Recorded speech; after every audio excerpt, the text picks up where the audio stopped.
Burrows. It's a busy Monday morning and we have lots lined up for you. And the events happening across the country are numerous. Our focus will be on the National Integrated Identification Management System NIIMS for the digital registration and identification of all Kenyans. My guests in studio will delve into that particular topic.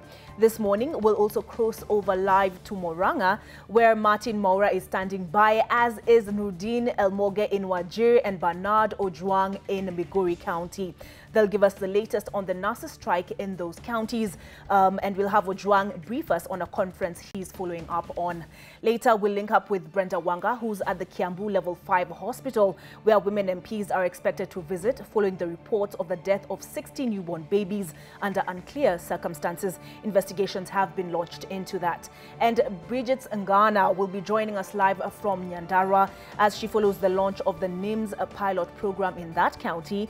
And we also expect to be joined by other correspondents from across the country and our reporters from the Nation Media Group. So today, the Kenya National Union of Nurses are expected to sign a collective bargaining agreement with Tenwek Mission Hospital in Nakuru County. The Secretary General, Seth Panyako, will then address the media shortly after the signing ceremony. Remember, nurses in a number of counties are still on strike, and this is a story that we are following very closely. And on that note, let's cross over to Murang'a, where Martin Maura is standing by. Martin, what's the situation in your county? Good morning, Olive. Yes, as you have rightly said, there's been nurses' strike for the last, I think, 2 weeks. But luckily in Murang'a, there's been none. The strike was supposed to start today, according to the union in Murang'a, the nurses' union in Murang'a. They said that there's a circular that they sent yesterday calling off the strike. They're saying that in respect to the ruling by the High Court and executive orders by the President, they have decided to call off the strike for the next 60 days to give room for negotiations. And they have said that the county government, which is led by the Governor Mwango, who is also the chairman of the COG, that is the Council of Governors, and his representative, that is the executive in charge of health, Mr. Joseph Mbai, have shown that they are willing to sit down and negotiate with them. And they have written that circular asking nurses not to go on strike, but to continue serving the Kenyans and also the residents of Murang'a until they negotiate and agree. They have said that the county has shown progress. It has already employed more nurses, and it has shown that it's ready to pay for the months. There's the money they are demanding for, which they were not paid after the 3-month strike. But the county has said that it is willing to pay them as long as they don't go on strike. Those are some of the few things that we're keeping up on tabs, but I can categorically tell you that the strike that was supposed to start today in Murang'a County has been called off by the Kenya National Union of Nurses, Murang'a branch. That letter was signed by the secretary, who is Lucy Ngugi, who said that everybody should go back to work until advice further, further notice. Back to you, Olive. Okay, as I understand it from Martin Maura, there are good news in Murang'a, where the nurses have put off the strike that was planned to start today. As if you'll recall, the strikes have been taking place in phases and 6 counties were meant to start today. Now, let's find out what the situation is in Wajir, where Nurdin Elmoge is standing by. Nurdin, what are the health services like there? Thank you very much. We are coming to you live from Wajir County Referral Hospital behind me. And nurses here are divided on our communication and from the county government, particularly the Department of Health, which requested that since there were ongoing court battle regarding the CEO position of the county, that the county was willing to implement the outcome of the ongoing return to work formula by the nurses. And some of them have heeded to the request by the county and currently serving patients at Wajir County Referral Hospital, but others kept to stay away and waiting for further communication regarding the nurses' strike and the payment of allowances and promotions. And one important thing is to note is that currently at the hospital, the few available nurses have split themselves and are taking care of critical sectors in their health. And some of them are serving at the maternity wing and helping mothers who came for delivery services. Others are stationed at the theater to help patients with complications. And according to communication NTV in Wajir has seen, and the county chief officer at the Department of Health has requested the nurses and the four key sectors, the demand of the nurses, which are increment of areas, payment of allowances and promotions among them, will be honored. And immediately the county is over with the ongoing legal battles, which the Supreme Court have decided on Friday. And however, we could not get the views of the union officials in Wajir. They have kept away from the media, and the county government also did not wish to come live on this issue, saying it may jeopardize the ongoing negotiation with the nurses union here. All right, thank you, Nurdin Almoga there speaking to us from Wajir. He's given us an update of what the situation is in health facilities in Wajir County. Now over to Bernard Ojwang, who is in Migori County. Migori County is one of those few counties that is unaffected by the strike, having reached an agreement with the KNUN branch, reaching an agreement with the county government in Migori. Do I have that correct, Bernard? Well, thank you very much, Olive. We are right here in Migori town, to be precise. And remember, since the strike started, nurses strike started all in some parts of the county. And remember, in Migori County, the strike has never been because the county government had already implemented the CBA late last year, that is in December. And of course, the people in Migori, in Homa Bay County, we managed to talk to some of the union officials. They were saying that they will not be there. They will not even step foot in Homa Bay town due to security reasons. And they are saying that they will only return to work only when the county government sign or agree to implement fully the CBA. Some of the issues that they want to be addressed are the delayed salaries and good working environment. And of course, they are saying that once all those will be met, they will go back to work. And this comes after the directive that was given by the president that all nurses should go back to work. And of course, on Friday, we went to Homa Bay Homa Bay Teaching and Referral Hospital, and no nurse, no doctors were there, as they were saying that they want money. And in Migori County, what's going on today is, as you know very well, Migori is one of the counties that neighboring Tanzania, and where bank business is going on, and many youths are being lured. Currently, clergymen from this county are having a forum at Deliverance Church, whereby they are talking to youth on the behavior change. They are advising youth not to be used by politicians. Remember, in Migori counties, whereby every electioneering period, we've been seeing youth being lured by politicians to abuse their rivals. And of course, we are ending there just to get what do they have, what the benefits will this meeting have on youth. Back to you. Thank you, Bernard. Staying with the nurses story, nurses from Kakamega County were set to down their tools at midnight and join nurses from other counties in the ongoing industrial action. For the last 2 weeks, nurses from at least 10 counties did not report to duty, citing a breach of the collective bargaining agreement that increased allowances. Labour Cabinet Secretary Ukuri Atani said nurses participating in the strike are already in contempt of court. Meanwhile, patients seeking services in public hospitals continue to suffer. In Meru County, the Kenya Union of Clinical Officers are set to join the nurses in their strike, which started today. The clinicians are accusing the government of frustrating negotiations on their collective bargaining agreement.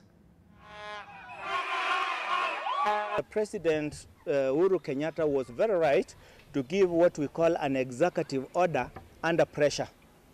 However, I want to promise him that he is not our employer, so he can issue 101 executive orders from State House, but we are not going to obey. Raila has not raised up to the occasion with his handshake. He should leave nurses' issues out of his agenda. And sadly, 2 nurses are nursing injuries after they were attacked by people who had accompanied a patient at the Mama Lucy Kibaki Hospital in Nairobi. 2 suspects have been arrested and they will appear in court today. Sharon Baranga reports.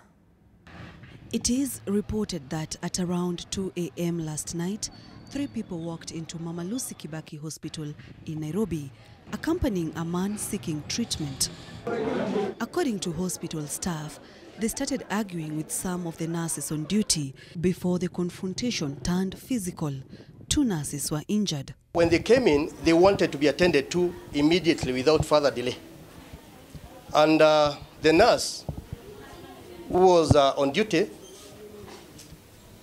told them that he wasn't able to do that, that he needed to attend to the other patients before attending to the patient that was brought by the suspects. So what followed was a confrontation between the nurse and those 2 members of the public. And in the process, 2 nurses in this hospital ended up being injured. Wananchi, it's very unfair. Umekuja kutibiwa. Wagonjwa wako wengi. Kuweka mgonjwa wako awe wa kwanza tayari ameshafanyiwa jambo la dharura. It's very unfair alafu narudi kupiga muuguzi. That's very sad. One of the nurses broke his left arm. The medical superintendent at Mama Lucy Kibaki Hospital says that this is not the first time they are witnessing cases where nurses are being assaulted by patients. And so the hospital has announced that they will have both uniformed and ununiformed police officers to man the facility. You remember a nurse was shot dead at Chiromole Medical Center. Up to now, we don't know what is happening. A nurse was stabbed at Nairobi South Hospital. Up to now, we don't know what is happening. So are we waiting for a nurse to die so that serious actions can be taken? 2 suspects are in police custody and are set to appear in court tomorrow. Police are searching for a 3rd suspect who fled the scene. Sharon Baranga, NTV. From matters health on to matters the National Integrated Identification Management System, NIIMS. Now, the Kenya Human Rights Commission has questioned the implementation of NIIMS, whose pilot project starts this morning in 15 counties. The new system is expected to create and manage and operate a national population register as a single source of personal information for all Kenyans. What President Uhuru Kenyatta and the PS for Interior, Karanja Kibicho, have consistently described as the single source of truth. But KHRC says there are a number of pertinent issues that need to be addressed before the system is implemented. Now let's take a look back and get a better understanding of exactly what NIIMS is. Let's refresh our memories with this report by Mel Miendo. In 2 weeks, the government is set to begin registration of Kenyans as a pilot of the National Integrated Identification Management System. This trial phase will be done in 15 counties. The government says the 6 billion shilling project, which it has been discussing for months, has been legislated and will ensure that every registered Kenyan has a Huduma card. This is set to become the source of all information carried in an individual's personal documents in the government systems. You will only have 2 documents. The one that is a single source of truth and the other one which is your passport. Information will be captured by use of biometric kits and data capture forms. These will require one's biodata, including name, citizenship, parents' details, education details, agricultural activities, and employment status. One will also need to present their birth certificate, identification card number, driving license number, KRA PIN, NHIF, and NSSF details. If you go to an NSSF building, you give your Huduma number, then you will not have to remember what your NSSF number was because it is inbuilt. The registration will not be limited to adults. We will capture the one-off fingerprints from year 6 when we go for mass registration. then we will never want your fingerprints ever again. The Interior Ministry says that all the details captured in the registration will be consolidated, after which the biometric kits are to be left with assistant chiefs to record births and deaths. We have that 1,500 biometric kits with us, with all the accessories, and they have been supplied by a company called IDEMIA, and the software is locally being developed. We are not buying software. Mel Miendo, NTV. All right, our reporter Bridget Ngana is in Nyandarua, and we will be bringing her live and her coverage of that rollout of the pilot program of NIIMS in Nyandarua County. I'd like to get your thoughts on that particular topic. Do not forget, our handle is at NTV Kenya. Mine is at Olive Burrows, and the hashtag is NTV Today. Now, joining me in the studio is Dr. Paul Ogendi, an advocate and also a lecturer of law, I believe, at the USIU University. Yes. Karibu sana. Have you been here before? Well, yes, I think I've been here a couple of times. Okay. Yes. So I'd like to get your thoughts on this. Do you welcome this, what is it called? This NIIMS. Registration, this, Yeah. they call it what? Biometric Yes. data capture by the Ministry of Interior. Yes, I think it's a good initiative. Like everything else, we've seen the government moving from physical records, and they're now embracing ICT, and they're trying to make things work properly. And it has been ridiculous in this country, for example, that every time you need a document which is official, you have to provide the same information in all places. You know, it's the same government, but they will ask you for the same documents in almost all the ministries that you go to. So having one system is a good thing. But I think there are legal and structural challenges that have been raised. And I think the focus now should not be whether this is a good or bad thing, but how do we properly have it implemented. Okay. Yes. You said there are a few concerns that have been raised, and when Karanja Kibicho was providing an explanation of the system, he said Kenyans are always suspicious.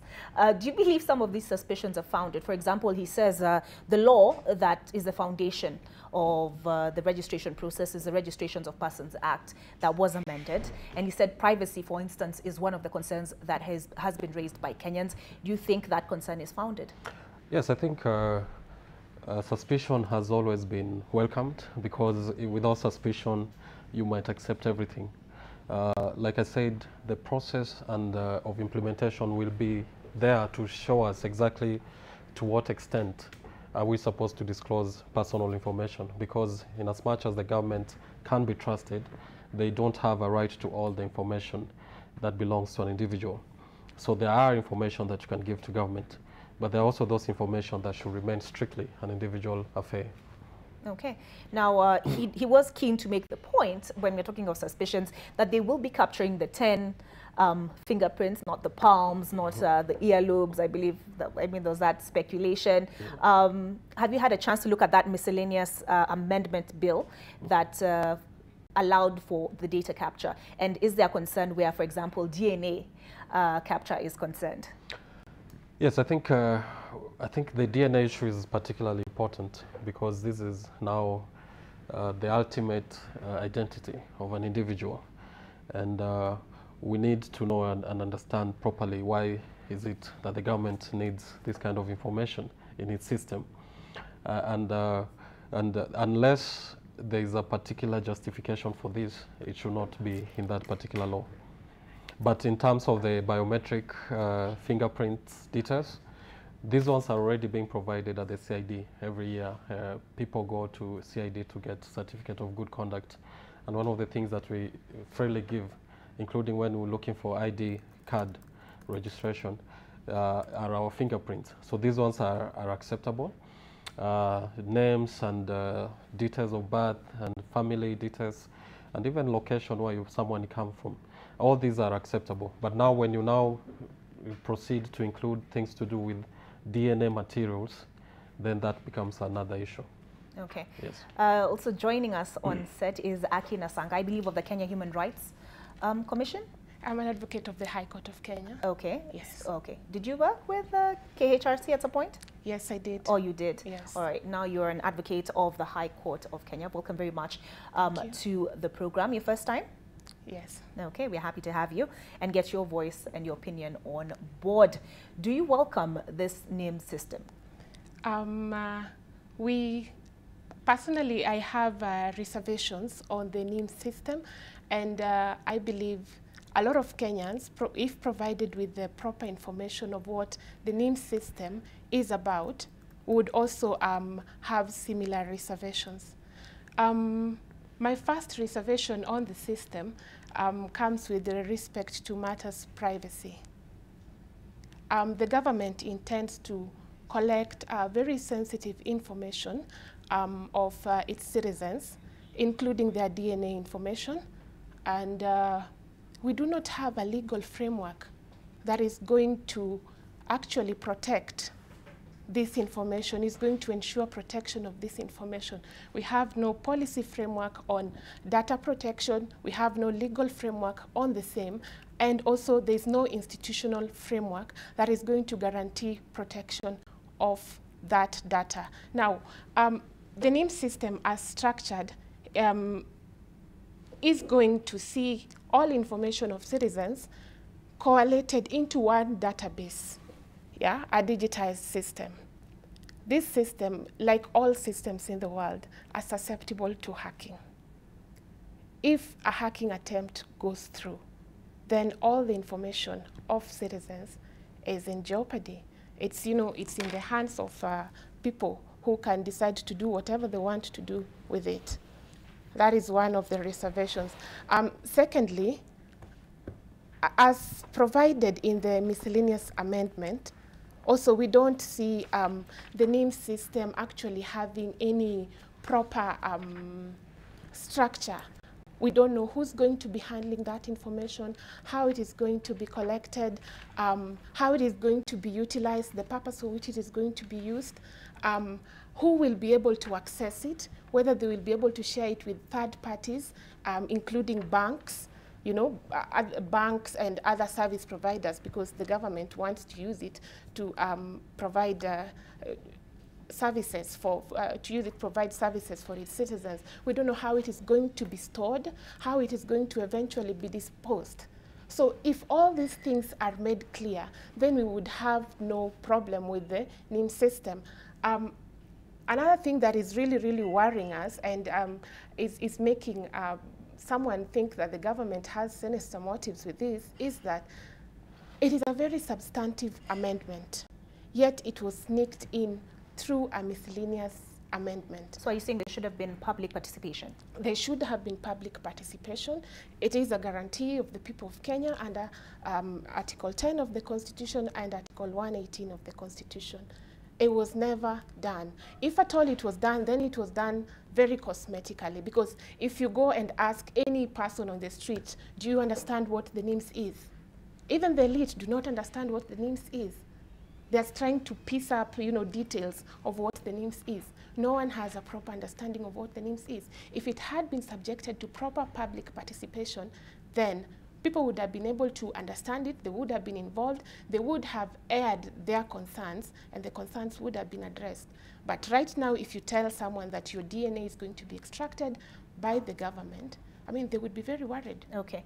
But in all fairness to the government, if I look at the communication, you say even the elites haven't quite understood what this NIIMS is. So I want to go through a few facts and figures with you. But where do you get this idea of capturing DNA? Because the government has been very categorical that what we are capturing is biometric data, which means we are looking at maybe your retina, we're looking at your fingerprints. Where did this whole idea of capturing of DNA come from? Now, if you have a reading of the statute amendment, Section 3 of the Registration of Persons Act has been amended, and the definition of biometrics includes the earlobes, the retina, the DNA. Now, right now, the government might have no machinery to be able to take all these details, but provided it is in the law, at some point, when the government has capacity to do that, it will do that, because it is in the law. They will be saying that they have the mandate from Section 3 of the Registration of Persons Act as amended by the Statute Amendment. Okay, now I have that Statute Amendment Act before me, and we will be getting those particular portions you've made reference to. But as I said, let's just take a look at a few numbers and a few details. 31,500 biometric kits are being used in the registration exercise. And the 15 counties where the pilot phase is being rolled out include Nairobi, Uasin Gishu, Kajiado, Baringo, Marsabit, Embu, Makueni, Busia, Nyandarua, Kiambu, Kisii, Kilifi, Tana River, Kisumu, and Wajir. And as I mentioned, we will be in Nyandarua, where the PS of Interior, Karanja Kibicho, is expected. The chiefs and assistant chiefs will lead this particular drive. And the information that is being collected includes basically your external personally identifying information, which is fingerprints and retinal scans.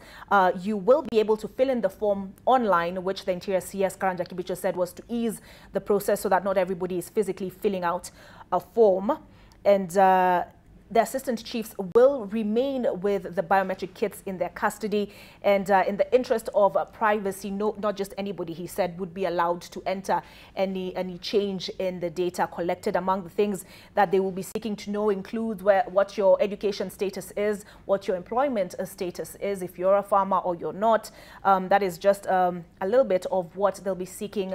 They'll be seeking to identify, or rather to take down, all of which they say will inform the national planning and will also serve a purpose as far as security is concerned.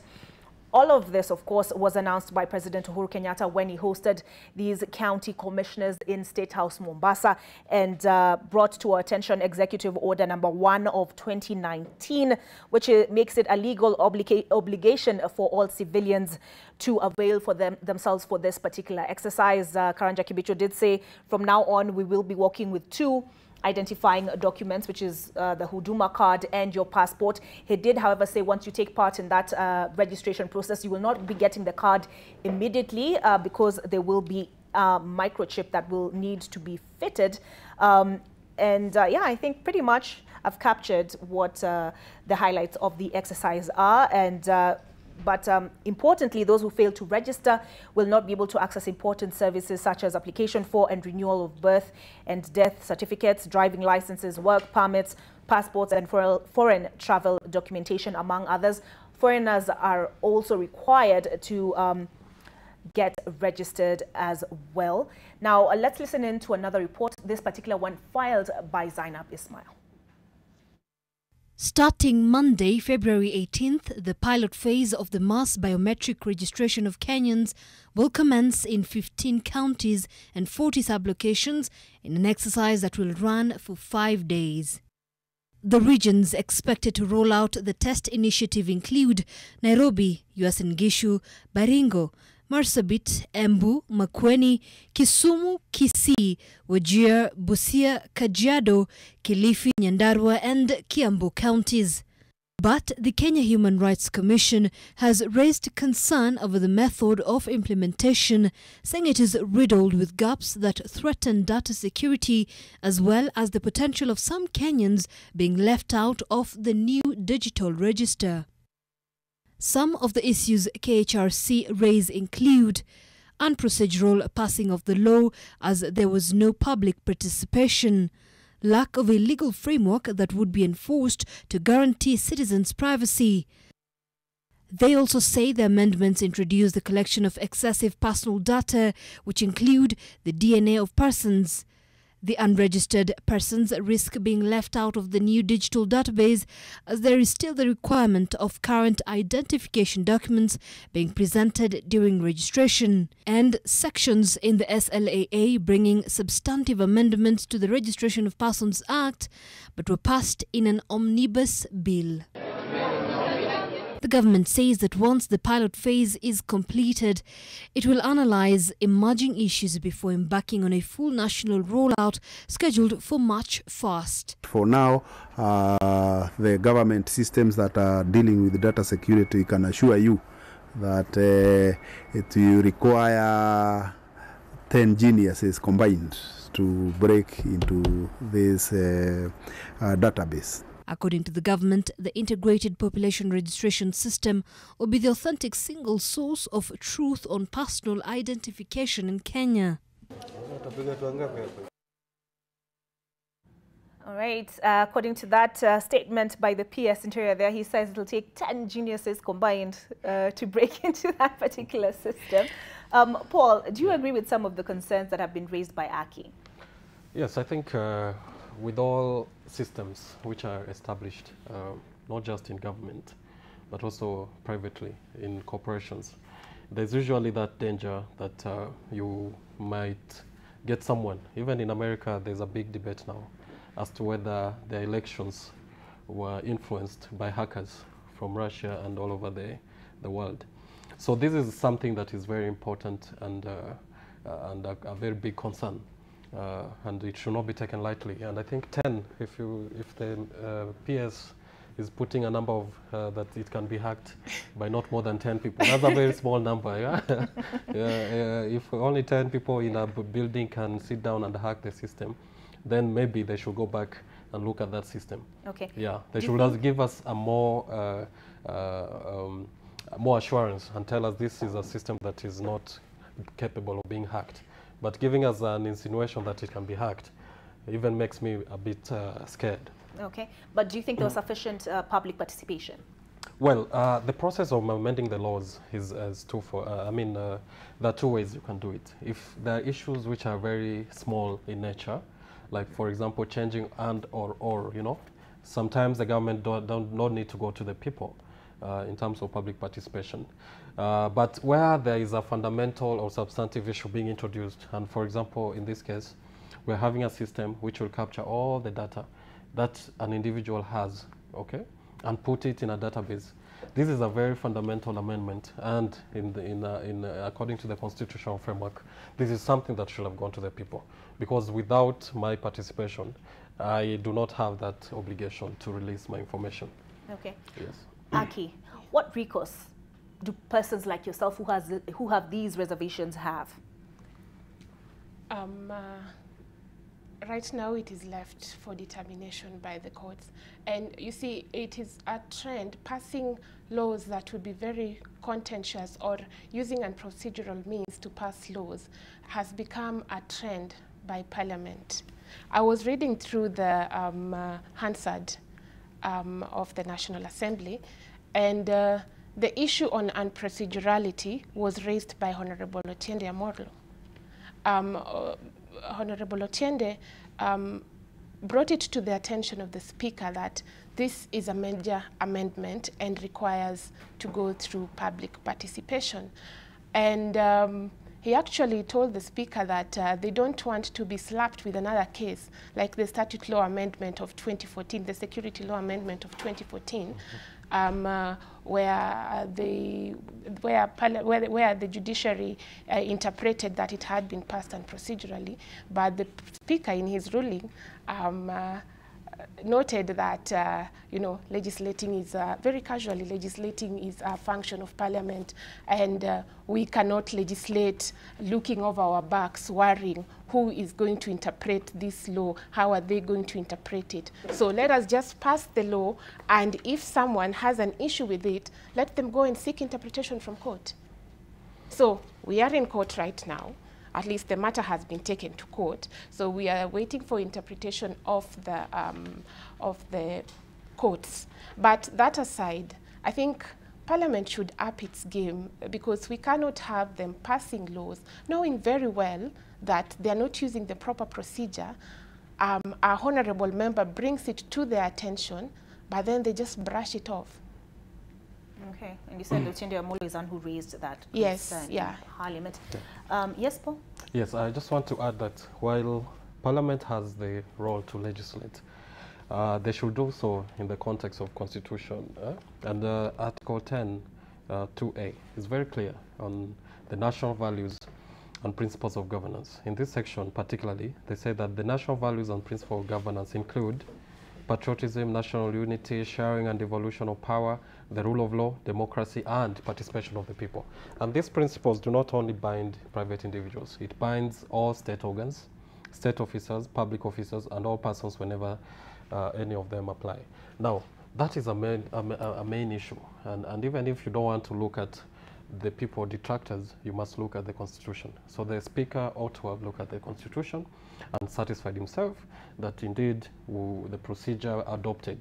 And you can look at how this is a very key agenda, because as you mentioned, the President Executive Order is the genesis of all this. Okay. And if that is the case, then we all need now to have an input in it. And just to add on to what my colleague has said, if you look at Article 118 of the Constitution, Parliament is expressly charged with the responsibility of facilitating public participation, ensuring the involvement of the people whenever they are passing laws. When we say this is a substantive provision, probably let me break it down. This system is going to be used by the government as this sole authentic record with information of the people. If you're not in this system, that means you're not recognized by the government. In turn, it means you cannot be enrolled in an education system. You cannot get health services provided by the government. You can't get land registration documents, for instance. So it has a very huge impact on access to socioeconomic rights of the people. Yet it was sneaked in through a statute miscellaneous amendment. Surely public participation ought to have happened, and not cosmetically. The courts have broken down as to what amounts to public participation. Okay. Now, another concern, another concern, of course, is where a certain group of individuals, perhaps who have been frustrated in their efforts to obtain ID cards, are concerned. There is that concern that they will be disenfranchised also in this process with the Huduma card and the Huduma number, because there's certain information that is required, for example, from your parents or about your parents. Is that a legitimate concern? It is a legitimate concern. Currently, we have a lot of people who find themselves born as Kenyans, would be ideally citizens, but because of one reason or another, for instance, maybe their biometrics cannot be captured because they do hard labor, you know, their fingerprints, for instance, which are required in identification card registrations, cannot be captured, so they do not have the identification documents. Already, we have those kind of people. Now, to register in the NIIMS system, you need identification documents. You need the current identification documents to register. So these people are locked out. Yeah, they are Kenyans, but they don't have identification documents, so they are going to be locked out. We are going to have very many cases of stateless people in the country. They are Kenyans, but without identification cards, they are not recognized by the government. So they are going to be really, really disenfranchised. Okay. Now, yes, okay, Paul, you want to weigh in on that? Yes, I think it's important to dissociate or delink the system or the database from government services. What I'm seeing being proposed is a link of the two. And it's actually, I was coming to that because yes. I said, for me, what really stands out for me in the statement is that those who fail to register will not be able to access important services such as application for and renewal of birth and death certificates, driving licenses, work permits, passports, and foreign travel documentation, among others. Is it, I don't know if it's say fair no, to peg all these access to all these other services to registering on this system? I mean, no. Because what if I have concerns about my privacy? Yes, yes. Yes. So I don't think it's fair, particularly because we still have issues with how some people are missing out. Okay, the issues of ID cards, the issue of identity, being asked to go to look for your parents. You know, there's so many issues which we need first of all to be addressed before you can legitimately peg access to services to the acquiring of these documents or subjecting yourself to registration in this system. So that will fundamentally alter human rights, if you ask me, because it will be like sidestepping the constitution and now having a new constitution, which is the NIIMS, which is now the new guarantor of rights. That cannot happen in a democratic society. Let us have the database, fine. It has a legitimate purpose. We can debate about that, but we cannot put it as a precondition to accessing government services. That is not acceptable to me, at least. Okay. Is it acceptable to you, Aki? Definitely not. This system is going to make the government technically in control of people's lives. People will not be independent citizens because the government has all your information. The Act, as it is, the amendments put in, indicate that the government can rectify errors without, notifying you. It can rectify the information that is in the system unilaterally. And it is going to serve as very, very jeopardizing to citizens, because if the government can be able to alter your information, and that alteration, the information that is there is linked to government access to services provided by the government, really, it just translates to the government being able to control your life fully. Okay. I'm not entirely sure about that. That sounds like a China sort of situation. It is going to happen. If we let it pass, that is where we are heading. But do you think perhaps the government has a case when they say that this data is crucial to planning and also to security? They have a legitimate concern. What we are saying right now, we do not have a proper legal policy and institutional framework. We don't know who is going to be accountable for the personal sensitive information of the people that they are collecting and putting in one database that is susceptible to hacking. Okay. Let them make the environment conducive for harnessing of this information, harvesting of this information, and we will not have a problem with that. Let them pass the law properly. Let them consult the people. Let them get people's views, incorporate them in that law. I would have no problem. Okay, I did mention China, and I was referring to the new point system where you earn points for being a good citizen. Yeah. But what can we compare it to, this NIIMS system in other jurisdictions, Paul? What can we compare it to? Well, the closest that comes to mind is the American system passed or post the 2011. I think they enacted a legislation which fundamentally altered how government interacts with its citizens. And it gave government far-reaching powers to try and address or ameliorate the security threats in America. So it is a trend, and let us not forget the current challenge the government is facing, which is to secure and to know who is within its territory.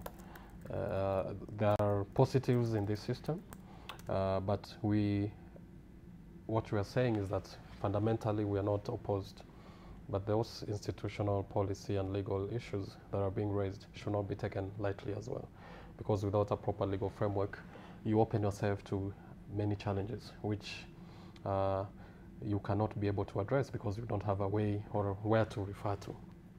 Okay, there's no system which has ever been put in place without even writing a policy paper in the first place. That is where you start. Write a policy paper. Try and understand what you're doing. An executive order, I can tell you, is not a policy paper.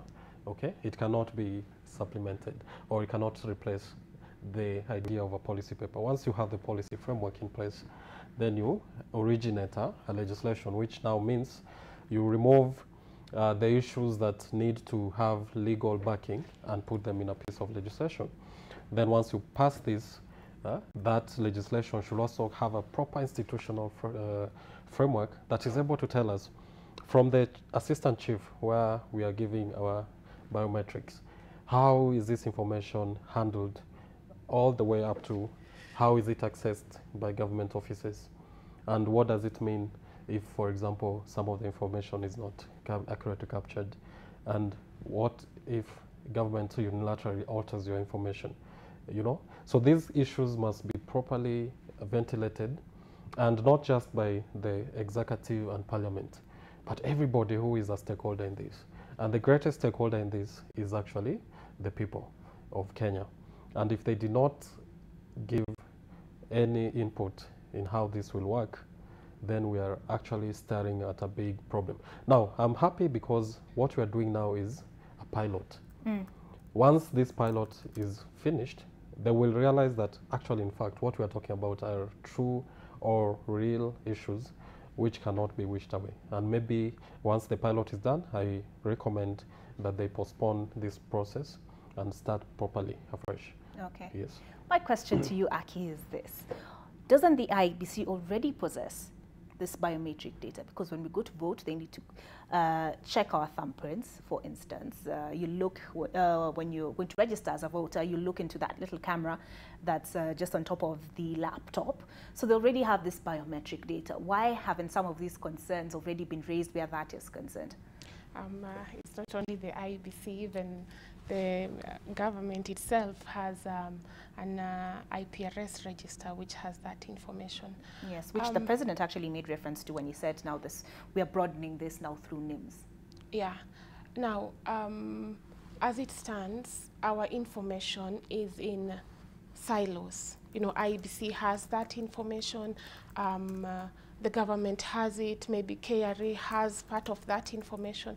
But now all that information is going to be integrated into one system, which will be the sole authentic record of the government.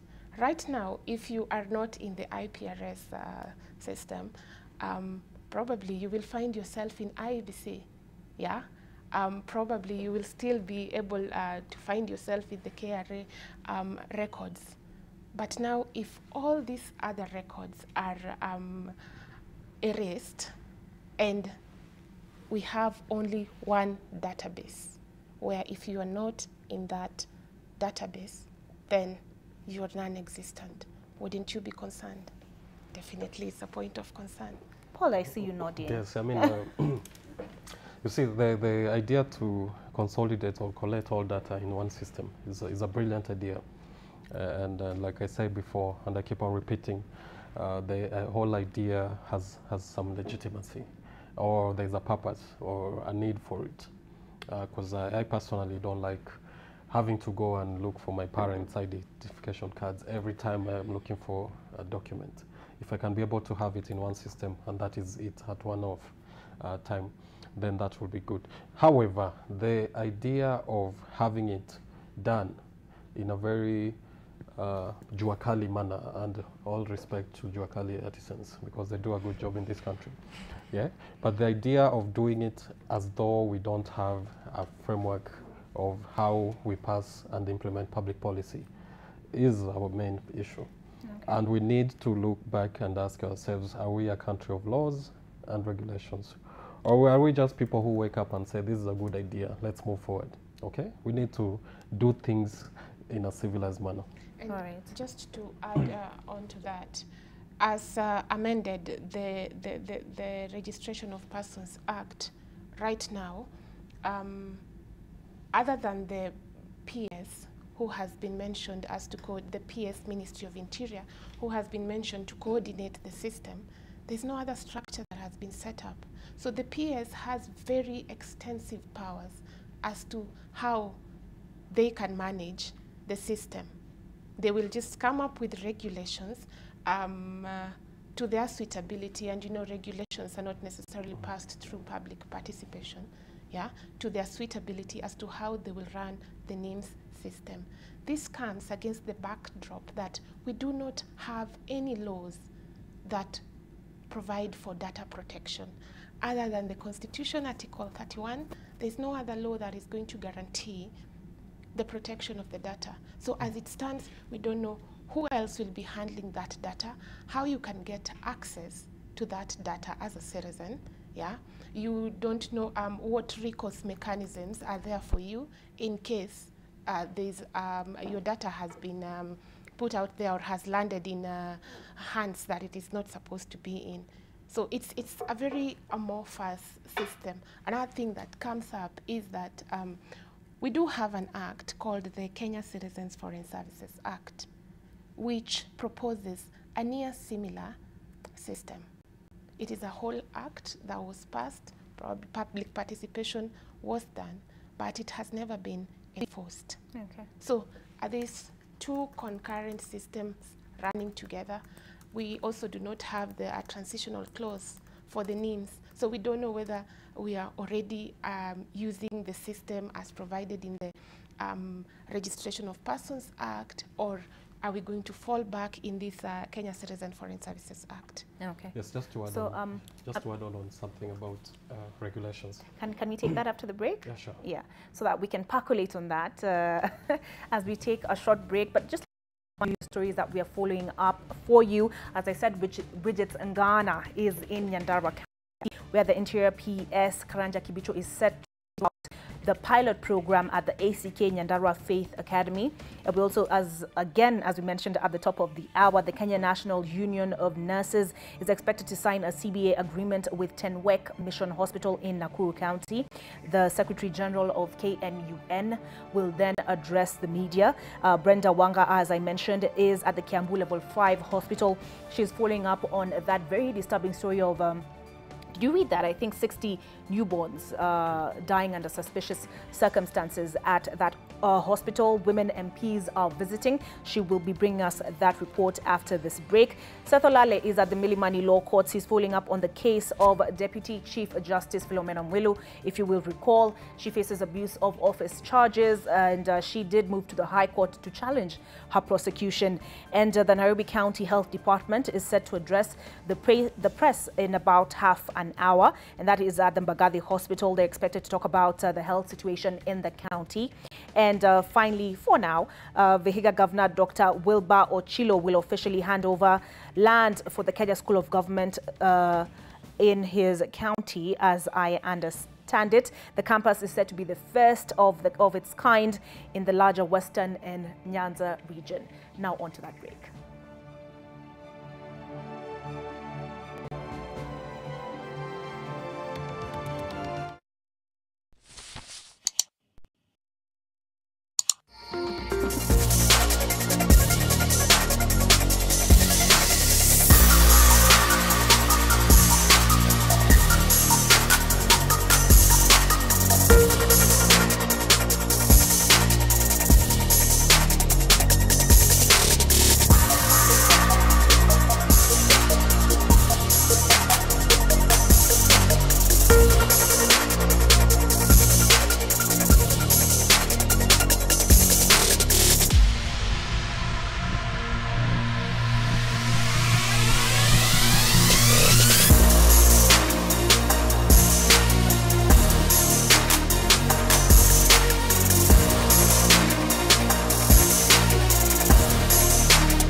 morning. You're watching NTV Today, and I see hashtag Huduma number is trending. And of course, that is what we're discussing this morning, adding our voice, adding our opinions to that particular topic. We want to hear what your views are. At NTV Kenya is the handle, at Olive Burrows if you'd like.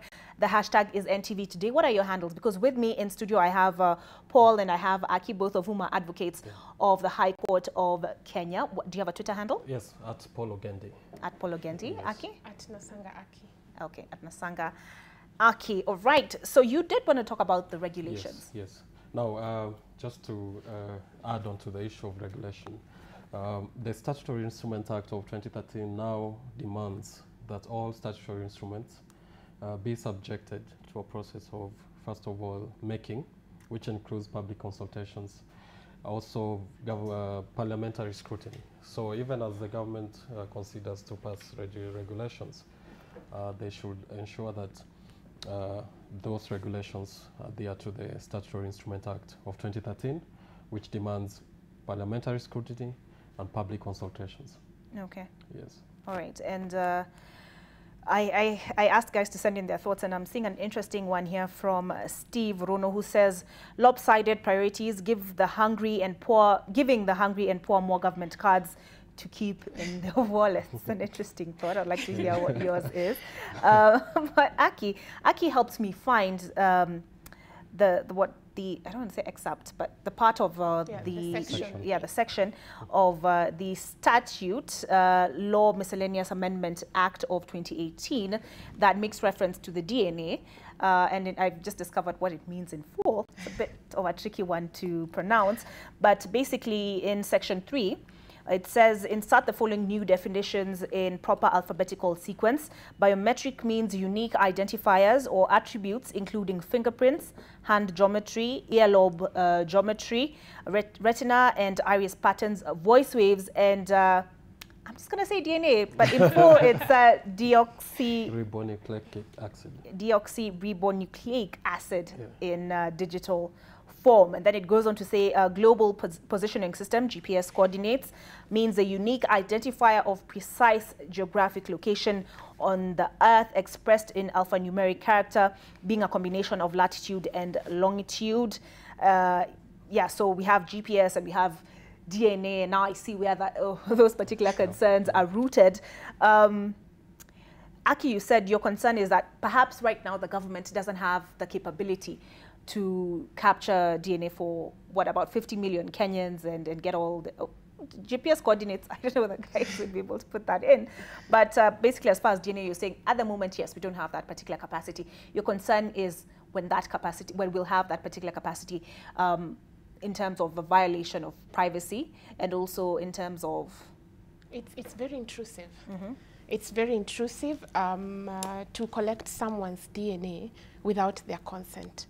Now, as it is, the system requires citizens to mandatorily give out that information, with the caveat that if you don't give out that information, then you will not be able to access government services. That is why earlier I had mentioned, if indeed it had passed through public participation, this would have been some of the issues the citizens would have been able to ventilate about. Now, with respect to DNA, courts have as it is right now, you cannot collect someone's DNA without a court order. And it has to be voluntary with informed consent. We do not have a law that actually, other than precedent, we do not have any law that protects people's privacy with respect to intrusion to the extent of collecting DNA. Additionally, once the information is collected, there is no law that is going to guarantee protection of that information. We had a data protection bill, I think it's 2017, that has never been passed. There is the AU Convention on Cybercrimes and Data Protection. Just one second, and that would fall under what, the ICT Ministry? Is it under the purview of the ICT Ministry, or data protection? It's under the purview of ICT Ministry. Yeah, Ministry of ICT. I was saying that we have an AU Convention on Cybercrimes and data protection. Kenya has not assented to it. It hasn't signed it. It hasn't assented to it. So as it is right now, we have no law whatsoever that is guaranteeing protection of people's data. Now, a question might pose as to what the dangers of the government having your DNA information are. DNA is basically a definition of someone's definition. And once the government has that information, they can be able to tell where you belong, I mean, which family you belong to, which sicknesses you are likely to suffer, yeah? And like I mentioned, it's not clear where this information is going to be shared. If the government knows already that maybe you are predisposed to suffer cancer, and they share this information with insurance agencies, because it's not yet clear for what purpose they're collecting it, other than access to government services. They are not at the moment. We are thinking futuristically. The definition of biometrics I've just seen has been amended, but we are thinking futuristically. Okay, yes. fingerprints and yeah. I guess. So if that information is collected and given to insurance hospitals, for instance, won't you be discriminated? You will be told, no, we cannot give you this policy because you're predisposed to have cancer. Anyway, you will have cancer. Your DNA is able to indicate that you're predisposed to get cancer. Okay. So you're thinking futuristically? Yes. All right. I think to add on to the debate, this is a very important issue because it also touches on medical, legal, and ethical issues. It reminds me of the some while back when the government wanted to take HIV/AIDS records or put a register of all the people who have HIV and AIDS. And like my colleague has said, these are very private information, which no government should actually claim ownership or custody. It's an interesting comparison. Yes, it should not be that the government should now be in charge of everything about us, including our very definition. Okay, and also the GPS coordinates that are being proposed are going to fundamentally limit how we move, and also make government. But it's not like they're putting a tracking device on you. They want what, the GPS of your residence? That is a tracking device. That's a tracking device. No, is it residence? It's the previous act, before it was amended, they only required information of your location and postal address. But right now they want the coordinates of your residence. It's not actually a tracking device, but it's exact location of your residence. Let me just cut in there very briefly. I did promise that Bernard Ojwang was pulling up on a story for us, and that is a conference on youth behavior change in Migori. What is the latest on that, Bernard? Well, thank you very much, Olive. Just as I told you there before that, Migori County clergymen are currently meeting over 200 youths here at the Deliverance Church. And remember, we are just in one of the halls here, and other youths are being talked to by other clergymen. And remember, the main reason why the clergymen called these youths here is because for a very long time you've been seeing Migori County is on the limelight for the negative reasons, and Migori County also being one of the regions neighboring our neighboring country Tanzania, whereby bank business is being done along the border. Many youths have been lured into that business, and most of them are currently rotting in jail, and some of them have dropped out of school. And also, apart from that, in Migori County, you know very well, each and every electioneering period, many youths are being lured, are being cheated by politicians, and so as to attract their rivals, something that has really given Migori County a bad name. And of course,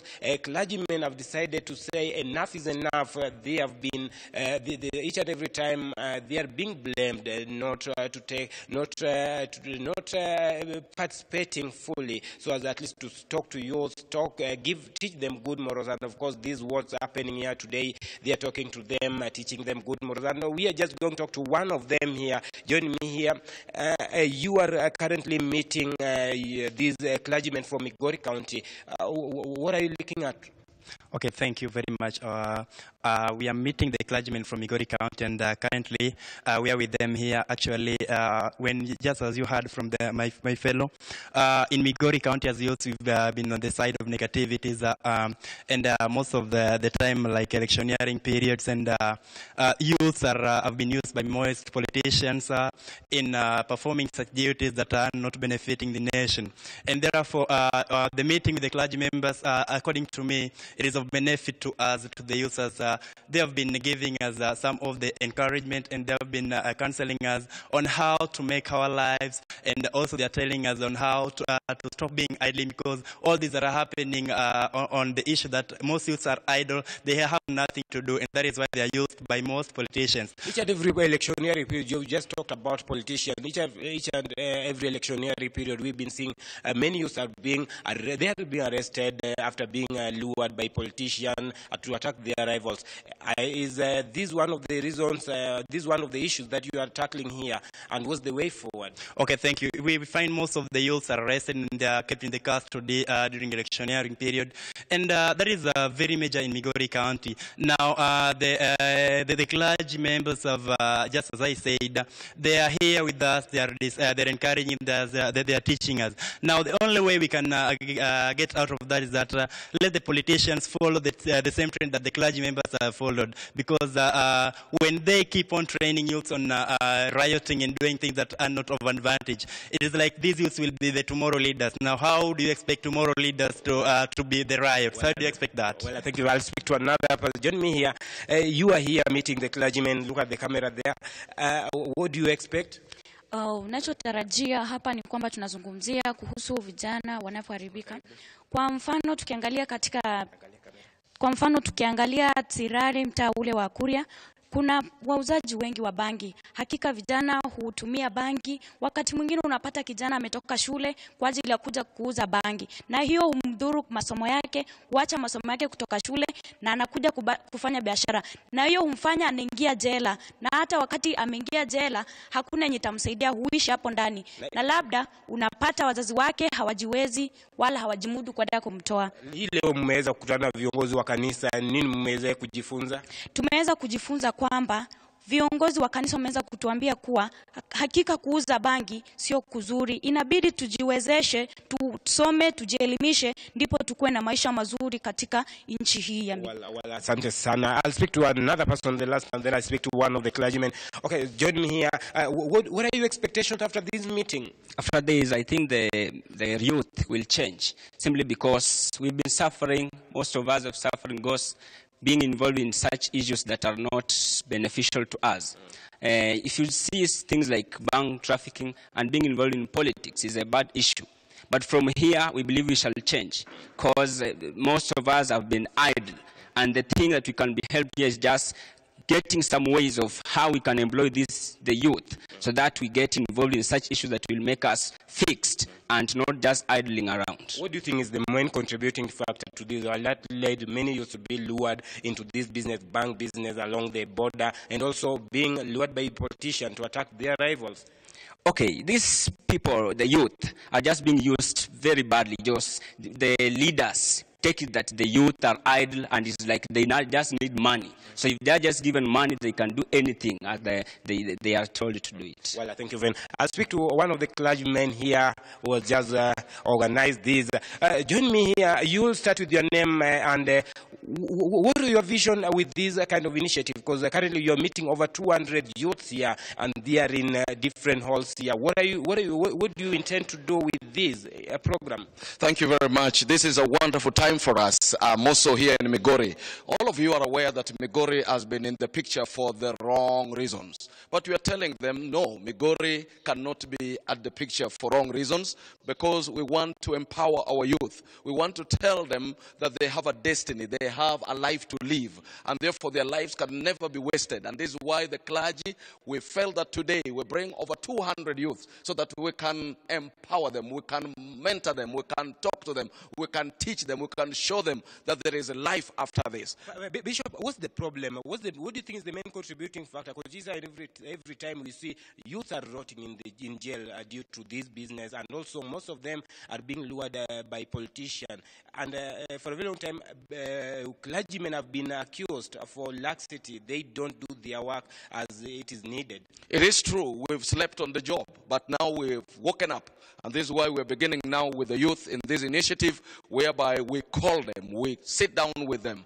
And to be honest with you, this area borders Tanzania. And Tanzania has been known as a way and a means of trafficking the bang to this country. And we are saying, even as Migori is at the border point, we must make sure that we sensitize our youth. We tell them that cheap money is not good money. If you get it today, it will not be there tomorrow. Now we are trying to show them that they need to work with their hands. They need to understand that life is a progress. Life must start from a level as it grows up. And therefore we are telling them that let nobody cheat you, that they give you some simple, easy money that will not last. And we are telling them they have a trade, they have a life, they have hands that they can work, even in the border industry. So we are here with the 200 of them. And again, as I said, my name is Bishop John Okinda. I work in the church here in Migori, and it is my vision and my dream to make sure that we raise up a strong team, which is the youth, who are not just leaders of tomorrow, they are leaders of today. Bishop, this business is going on along in Migori, along the borders here. And what do you think should be done, at least to curb the issue of bank trafficking along the border?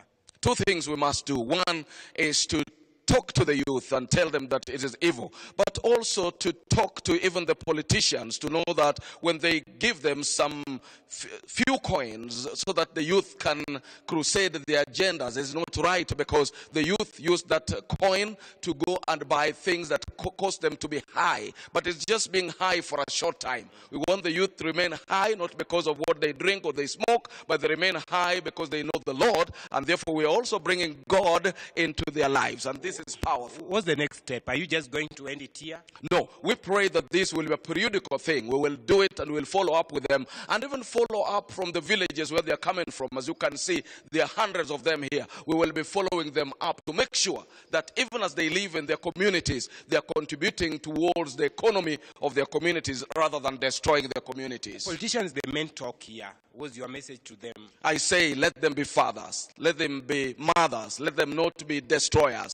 Because I normally say, and I want to say again, people will respect you not because of the things which you can destroy, but people will respect you because of the things that you can build. May politicians begin to build our youth. Let them team with the church so that we can be able to build the youth, not only in Migori, but in Kenya and Africa at large. Well, thank you, NTV, for coming to us. Thank you very much. Join me just for the one. Okay, what do you expect after this meeting? After this meeting, I think what we have learned, we'll go and do it outside there in the community. And I think again, what the clergymen have told us. Well, thank you very much. Olive, you've just heard from the clergymen there, youth there. They are saying that they're appealing to youth to be fathers. And also, you've just heard from the clergymen there, Bishop Okinda, saying that it is true that they have slept on the job, and now they have decided enough is enough. They want to motivate, they want to mentor these youth not to be used again, not to engage, not to get involved in this illicit business that is not productive to their lives. And they are hoping that from here they will be talking to politicians, they will invite politicians and also talk to them as they have talked to youth here. Back to you. All right, thank you, Bernard. Bernard speaking to us from Migori there. He was engaging the youth. I'd like to know what their thoughts are on the NIIMS system that's being rolled out. As I said, Bridget Singana is in Nyandarua, and she will be coming up shortly to update us on what's happening there in Kisumu. Our correspondent there, Uko Kusa, says the exercise has been postponed to Wednesday, but we will be catching up with Nurdin Elmoge in Wajir for an update, because Wajir is one of those 15 counties where that exercise is meant to be piloted. I did promise that we'd look at some of your thoughts, views that have been posted online on Twitter, to be specific. I have Stanley Mukonambi, who says, is the Huduma number another scam?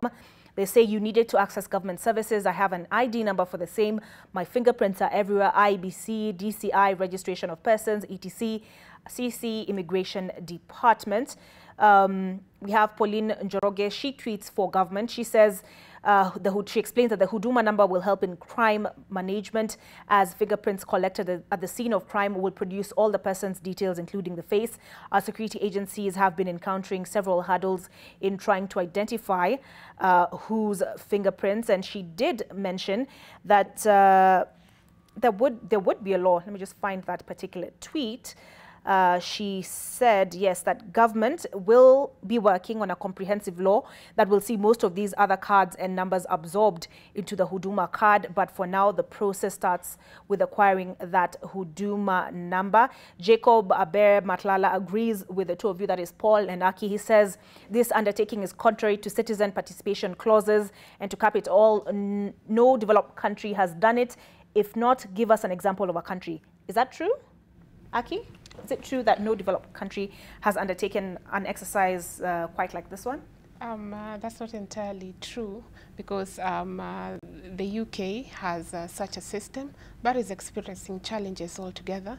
And like my colleague Paul had mentioned, the US also has a near similar system. Yeah. Okay. All right. So the Huduma number registration exercise is taking place at chiefs' camps around the country, and the documents that have been identified by the Immigration Department: to register, you need your ID card, birth certificate, or driving license. You must be present at the registration center for biometrics, and the exercise will run for 30 days only. I take it that's just the pilot. Of course, as I mentioned, the nationwide rollout is meant to take place from about mid-March. So another concern would be, how would this, you both practice in the High Court, how would this affect the prosecution of cases as far as self-incrimination is concerned, if the government is in possession of all this information? Yeah, maybe I can start. Yes, Paul. So first of all, from Pauline's tweet, there's an indication that the government is working backwards, right? Yeah. It's working backwards. Let's do what the legislation is supposed to provide for, and then we enact the legislation. That's not how government should work.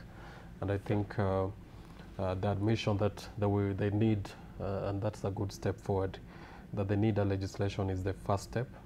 But the second step should be to say, okay, fine, let us not implement this until we have legislation in place, because the legislation will be the one now to tell us how this system is going to be managed. For example, the institutional framework, what kind of information are they going to be required, and also what is the security structure around it, so that we are confident about it. And that is important. Now, in terms of prosecution of cases, I think some of the Twitter have insinuated to the fact that it could be used by the police to prosecute cases, criminal cases. And maybe it's a good thing, because as it is now, perhaps the police might have problems identifying individuals who have been involved in crimes in various areas. So if that is one of the ways to do it, fine. But I know there's a system at the DCI to be able to identify people even now. So this is not something new.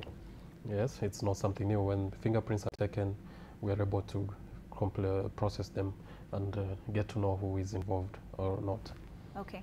Aki, is there provision where I have to submit documentation such as a certificate of good conduct, or is that just Kenyan spinning? No, there's no such provision.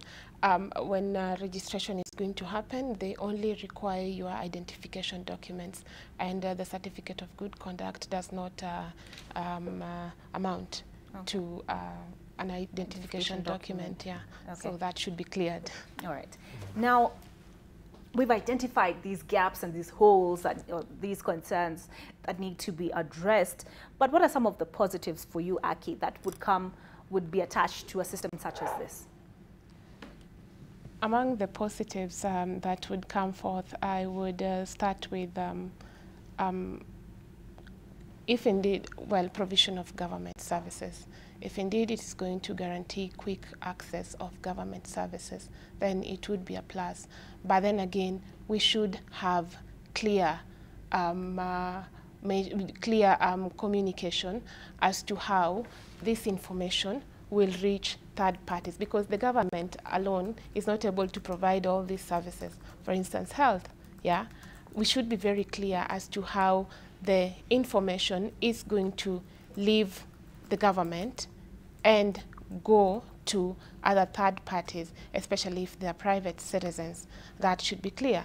Also, in terms of crime management, it should also be clear as to how the agencies will be sharing information. Who will be the custodian of the information? Can every other person just get into the system and get the information that is required? That should also be very clear. Okay. For me, I think one of the positives that we will have is in the area of registration, to bring in more people to be able to be identified and registered by the government. It is very important, and the use of the assistant chiefs to be able to drive this process is a very big and important step in the right direction. As it is now, many people are outside the system, and this has really affected planning and also provision of government services. The government now has 4 agendas. One of them is to provide housing.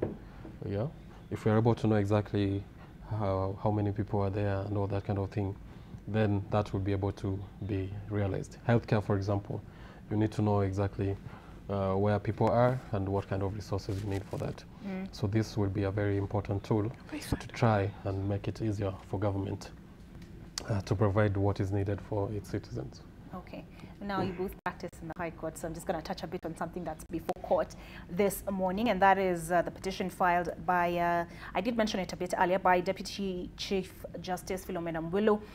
If you will recall, on January the 24th, the court did permit Queen's Counsel Kawar Qureshi to prosecute the case, or rather to present the Director of Public Prosecution's case that, of course, had been challenged by her advocates, who said what he's bringing, rather how he was brought on board was unprocedural.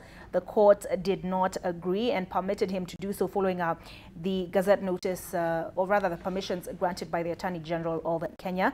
The DPP, of course, had also raised objections to Senators James Orengo and Okongo Omogeni from participating in that particular case.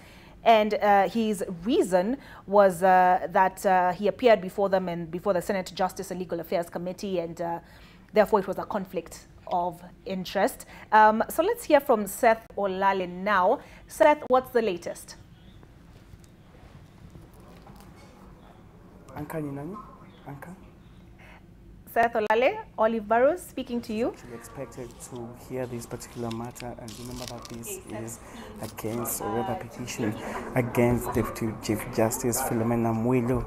And earlier on, there was an interruption in this particular case because there was also an opposition, or rather another petition filed by the defense lawyers that wanted the Queen's Counsel, or rather the British lawyer Kawar Qureshi, not be involved in this particular case. But a bench of 5 judges actually ruled in favor of the DPP, and so they allowed the Queen's Counsel that he can, or rather he was constitutionally hired, or rather inducted into this particular case. And so what we are waiting today is for a bench of 3 judges to start the hearing of this particular matter. But also remember that the 5 judges actually ruled and said that the law allows the DPP to directly procure special prosecutors, and so they said that the Queen's Counsel, that is Kawar Qureshi, was actually legally bound to represent the DPP in this particular case. And also it is worth noting that there are some charges that actually the Director of Public Prosecution, Nur Haji, had recommended, or rather had instituted against the DCJ. One of the charges is, of course, abuse of office, and the other charge was tax evasion. And so the lawyers, actually the DCJ, that is Philomena Mwilu, the lawyers representing her, that is the Senators James Orengo, as well as Okongo Omogeni, actually were also granted access, and they were allowed by the bench of 5 judges to represent the Deputy Chief Justice. And remember that in this particular case, also the Director of Public Prosecution, Nurdin Haji, wants this particular court to determine whether the prosecution actually can prosecute a sitting judge, and if whether a sitting judge can actually be allowed to vacate office or rather step aside if implicated, and whether a case is ongoing or not. And another issue that also the DPP wants clarification from the court is that whether the DPP, or rather the Office of Director of Public Prosecution, can initiate charges or rather prosecute a sitting judge even without the authority, or not rather the authority, but if the Judicial Service Commission failed to take action despite having prior information or rather complaint against a particular judge and failed to act on it. So the DPP Nurdin Haji wants the court to give direction as to whether the prosecution can actually initiate charges and prosecute a specific or rather specific number of judges who have been implicated in various cases, and the GSC, that is the Judicial Service Commission, failed to act on it. So anytime from now, we're expecting this particular petition case to start. And remember that today is the official hearing, and of course some of the defense lawyers are already present here. We're talking about Senator James Orengo representing Deputy Chief Justice Philomena Mwilu. Senator Orengo is already present, and so any moment from now we're just expecting this case to commence. Thank you for that update, Seth Olale. As you'll note, he kept his voice down because I guess the court proceedings were still taking place behind him. So he will stay on that particular story.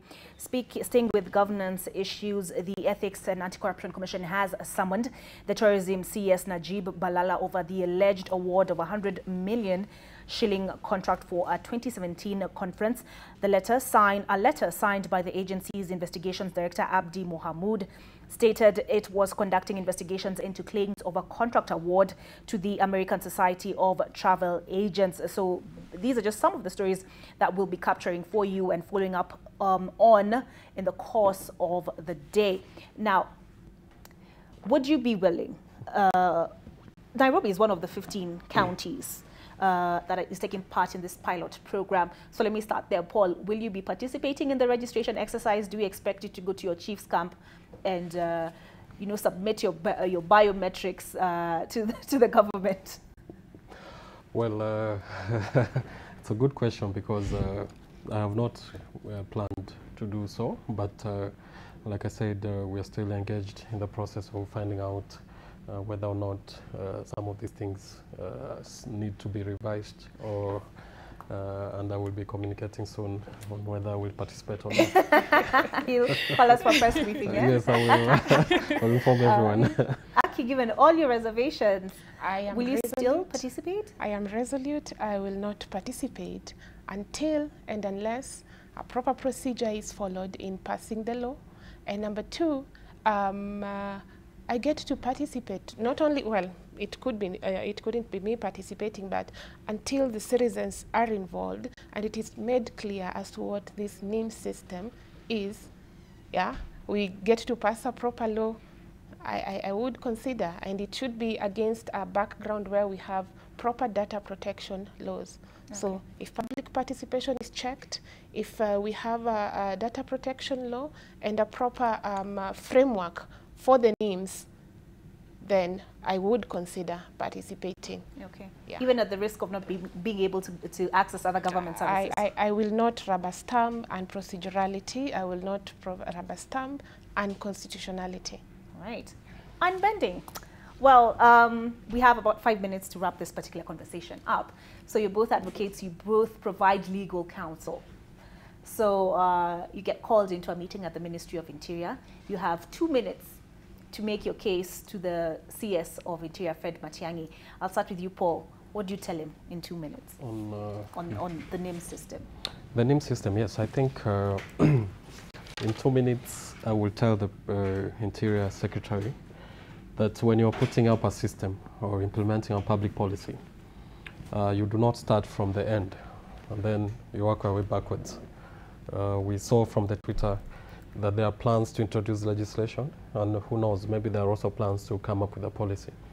The proper legislative channel or the proper way of implementing public policy is to first of all digest your concept in a policy paper. Then you originate a legislation, because not everything can be legislated. Once you have a legislation on the issues that need legislation, then now you do implementation.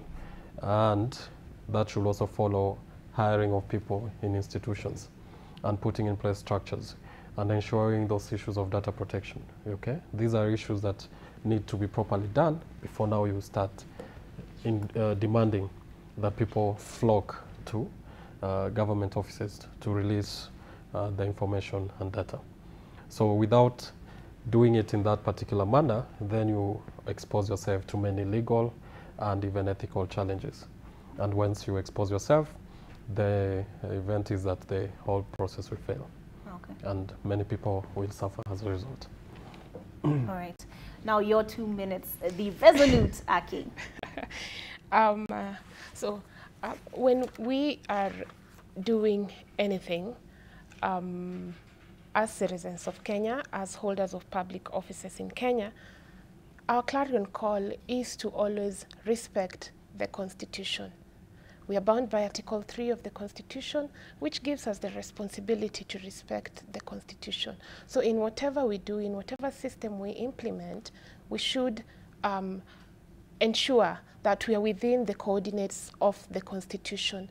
We have a very robust Bill of Rights that protects citizens, and whatever legislations we make should not be unjustifiably limiting the rights of the citizens.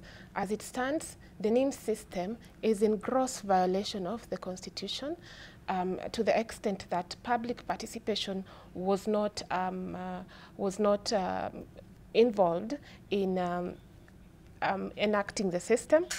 And also, there are various concerns on citizens' rights. So those need to be addressed. We can never put the cart before the horse. If we do that, we are destined for failure.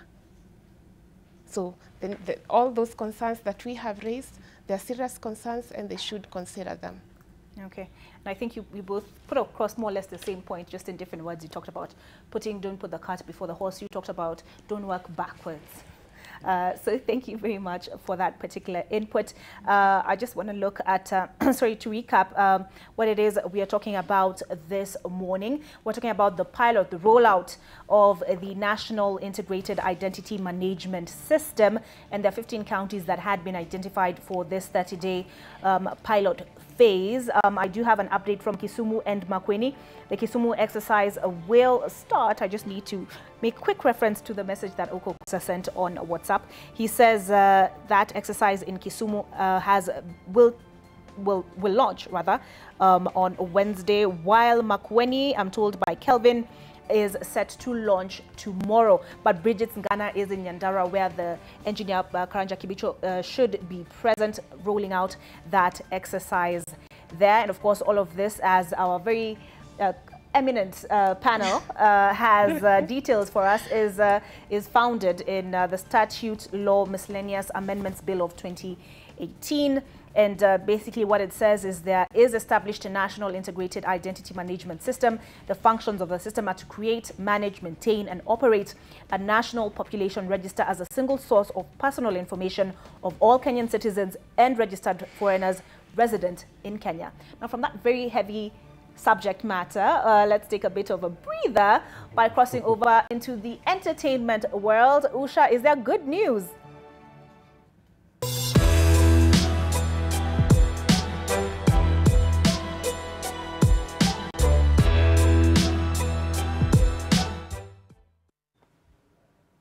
Right, Olive. Unfortunately, more bad news than good, but of course, to lighten things up, there is always some good news. In this case, it happens to be the meme of the day, which should be coming up on your screen right about now. I mean, it's quite silly, really, but it made me laugh. I hope it makes you laugh as well.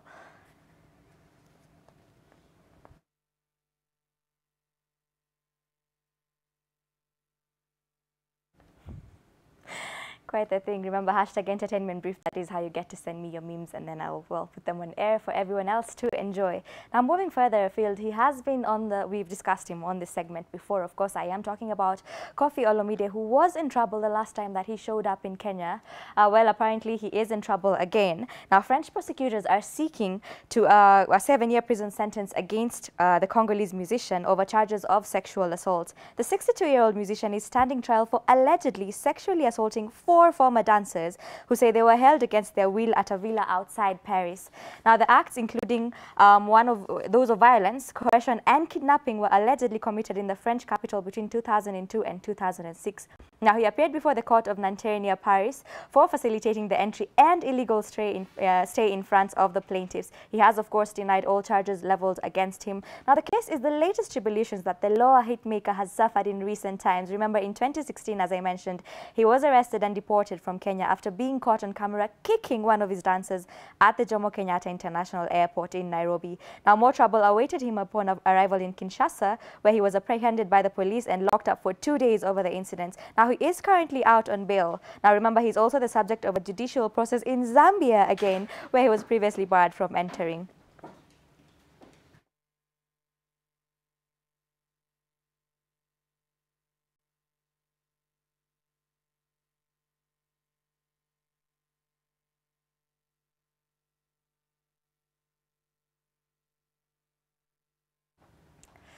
Quite a lot of cases to handle, but well, we will of course keep you abreast of how exactly it goes and what happens, in the judicial process. Now, closer home, Ezekiel Mutua, who again happens to come onto the entertainment segment a lot, with someone else who also happens to come in the segment a lot. That is, of course, Akode.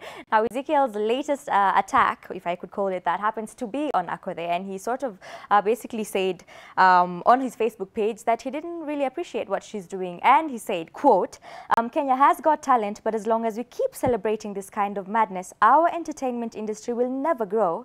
Akode is talented, but the filthy stunts she has to pull to remain relevant should concern all of us. Now, what's worse is to see grown-up men and women celebrating this scatological obscenity in the name of entertainment. We have lost it as a nation. People like Akode cannot be the role models for our daughters. Now, music doesn't have to be dirty to sell. I wish artists like her would know how much influence they have on our youth and try to use that influence to produce content that is edifying. This kind is crass and a theatre of the absurd. It's demonic to the core and only appeals to debilitating and incorrigible perverts and brainless audiences. Akode must stop this idiosyncrasy. There is no dignity in this, either for her or her audience.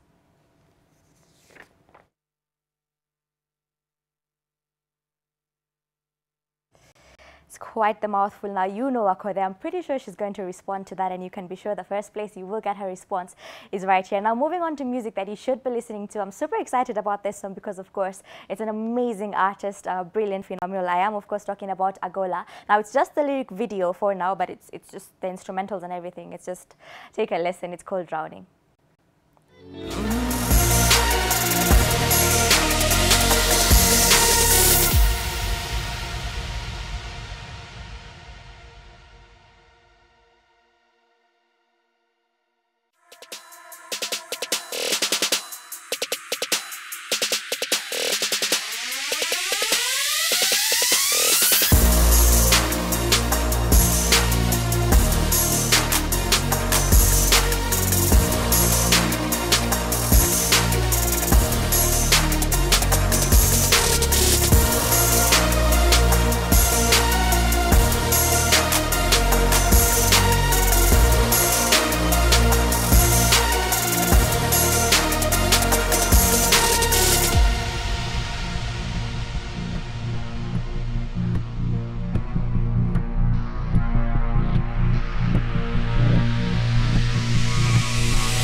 voice. I'm saying you always make me want to go to the movies. Well, thank you. That's what I hope for. I hope you do Is it actually showing go in out Kenya? and follow them. Is it showing in Kenya, Usha? Yes, it is showing in Kenya. It is showing in Kenya. Actually, it's already in theaters, so you would be likely to get it. You should definitely, absolutely check it out. I think it's really funny. I haven't watched it yet myself, but it definitely looks like it's going to be one of those. Okay, now one of the stories you told us about was the one for Akothe. Yes, and I'm seeing the views are varied. There are those who are defending her. Yeah. I'm just trying to trace. Okay, gosh, I'll have to find it. But the Ezekiel Mutua did say, call it what? There's no dignity in this crap. But there are those I'm seeing who are tweeting and who are saying when Cardi B did it, it was okay. You know, it's it was not such a big deal. Where do you fall? Remember, tweet Usha. Usha, your handle is at Usha Josedo. Yeah, and perhaps she'll share those thoughts tomorrow. Definitely. Well, can we have that meme up again and wind up on that note? That meme was hilarious. That really made me laugh. It really did. CV. I can't even read just what write that's CV because you supposed can't to be. spell it. What is that? Caniculus. What? Vintao. All right. Thank you very much to my guests. I had Aki in studio and Paul as well, advocates of the High Court, and we're discussing the NIIMS system. I'll see you at 1. Now we make way for NTV Sasa.